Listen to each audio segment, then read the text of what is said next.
తల్లి గర్భమునే నన్ను కోరితివి, విశ్వాస గృహములో నన్ను చేర్చితివి.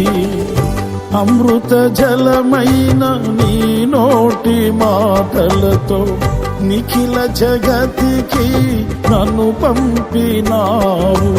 ప్రకటింప నీ చరితం, నా జన్మ నిజ ఫలితం.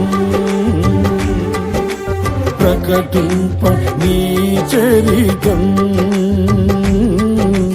నా జన్మ నిజ ఫలితం. నాలో ఏమి చూచి నీవు ఇంత ప్రేమ